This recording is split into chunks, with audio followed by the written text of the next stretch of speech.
एक बार एक गांव में झूरी नाम का एक किसान रहता था। उसके 2 बैल थे, हीरा और मोती। दोनों ही बैल हटे कट्टे व बलशाली थे। झूरी को उन दोनों से बहुत लगाव था। दोनों बैल भी झूरी को बहुत पसंद करते थे। हीरा और मोती का आपस में इतना लगाव था कि यदि कभी एक खाना ना खाए तो दूसरा भी घास को मुंह तक नहीं लगाता था। एक दिन की बात है, झूरी की पत्नी का भाई गया दोनों बैलों को अपने साथ ले गया। दोनों बैल इस बात से हैरान थे कि उन्हें गया के हवाले क्यों किया गया है। शाम होने तक दोनों नए घर व नए लोगों के बीच में थे, लेकिन उन्हें वहां सब बेगाना लग रहा था।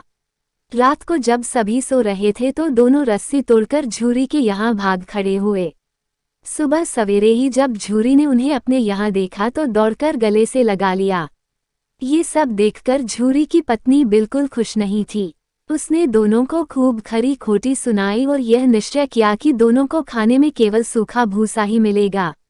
अगले दिन गया फिर आकर दोनों बैलों को अपने साथ ले गया।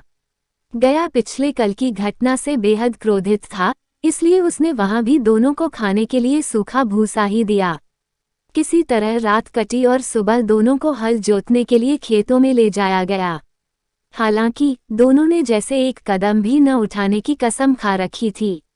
दोनों की खूब पिटाई हुई। रात को खाने में फिर भूसा मिला। दोनों निराश खड़े थे कि तभी वहां एक छोटी सी लड़की आई और दोनों को एक एक रोटी खिलाकर चली गई। एक एक रोटी से दोनों का पेट तो नहीं भरा, लेकिन उनके दिल को सुकून जरूर मिल गया था। पता चला कि उस लड़की की सगी माँ के मरने के बाद वह सौतेली माँ के पास रहती थी। उसकी सौतेली माँ उसे मारती रहती थी।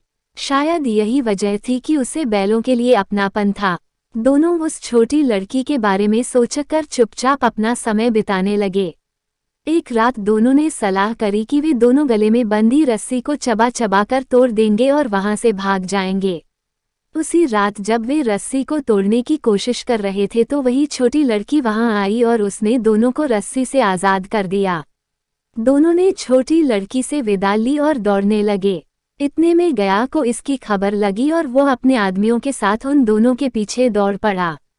हीरा और मोती इतना तेज भागे कि उन्हें अपने घर का रास्ता भी याद न रहा। वे रास्ता भटक गए थे। दोनों को भागते भागते भूख भी लग पड़ी थी। रास्ते में मटर का एक खेत था। दोनों ने वहां जाकर जमकर मटर खाएं। अभी दोनों खेत में चर ही रहे थे कि वहां एक सांडा धमका। दोनों ने हिम्मत दिखाकर उसे वहां से खदेड़ दिया। इतने में मटर के खेत के सेवक हाथों में डंडा लिए आ पहुंचे। हीरा के पास भागने का मौका था, लेकिन जब उसने देखा कि सेवकों ने मोती को पकड़ लिया है तो वह लौट गया। दोनों बैलों को पकड़कर मवेशी खाने में बंद कर दिया गया। उस मवेशी खाने में बहुत से जानवर कैद थे। वहां कई बकरियां, घोड़े, भैंसे, गधे बंधे थे, लेकिन किसी को भी खाने को कुछ नहीं दिया जाता था। इस वजह से सभी जानवर कमजोरी के कारण जमीन पर बेजान पड़े हुए थे।